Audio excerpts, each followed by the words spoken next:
or not. That's what a president who actually believes this stuff sounds like. Mr. President, Iran just shot at an unmanned drone over the international waters in the Persian Gulf. Care to comment on that? I would care to comment on that. The Republic of Iran has been at war with the United States of America since 1979. We haven't been at war with them, but they've been at war with us. So, starting this evening at midnight, I am now initiating a new policy. Please listen carefully. Of the 4,000 people we lost in Iraq, many of those men and women, most of those brave men and women, were killed by improvised explosive devices that were either planned by, designed by, supplied by, detonated by, constructed by Iran. So, as of midnight tonight, the next time that an American serviceman is killed, the Republic, which we can trace conclusively to Iranian involvement, well, the next time an American serviceman is killed, the Republic of Iran will lose an installation. It may be an army barracks, it might be a patrol boat, it might be an anti-aircraft installation, but they will lose an installation. And for every American that's killed, they'll lose another installation. And if the Republic of Iran launches a terrorist attack upon American citizens, they will lose all of their installations. I will wipe their military off the face of the earth within 48 hours and leave them naked to their enemies for 500 years, because we can. Because we can. My job as president is to defend our servicemen. I wasn't handed 14 carrier battle groups by the American people so that I could hold them in reserve against some day. That day is here now. We welcome the people of Iran back into the world, the ancient civilization, marvelous, magnificent, cultured people who deserve a lot better than what we've got. And when I say they're going to lose an installation, I'm including the general headquarters of the army, so you generals in Iran might want to keep this consideration foremost in your mind. This is what it sounds like when you actually believe in the civilization that you claim to represent. This is what it sounds like when you believe that civilization is worth preserving. And until we can find a messenger who's ready to combine that with the message, we are going to be worried about things like paths to 270 and getting out the vote software for the rest of time. But when we find that combination, the entire year prior to the election is going to be time to have a margarita, because the results will be a foregone conclusion.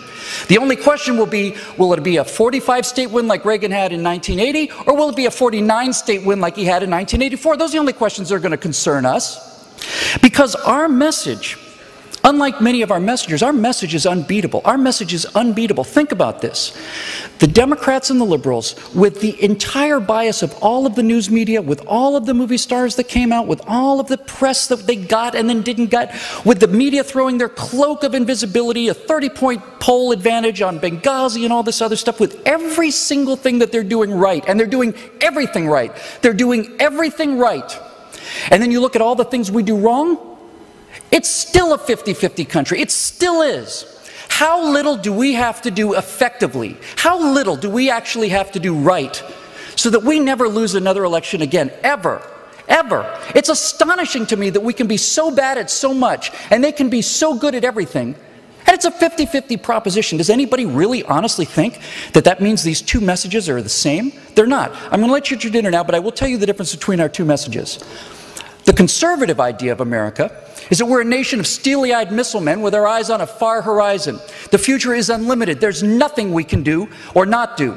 We have the power to vaporize a building anywhere in the world at our leisure. We have footprints on a flag on the moon. We believe in the power of the human mind and human creativity, human inventiveness, hard work, imagination. We believe that everyone should live like they have $250 million.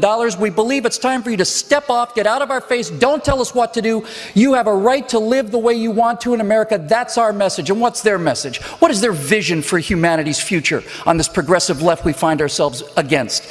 Their vision of a future for America is a bunch of people sitting around in thatch huts, sitting around a burning cow pie, pulling parasites off of each other, eating their sustainable algae cakes, and having, organic bake sales to raise money for the Guatemalan water snake. Are you actually telling me that these two visions are equivalent? Of course they're not. Of course they're not.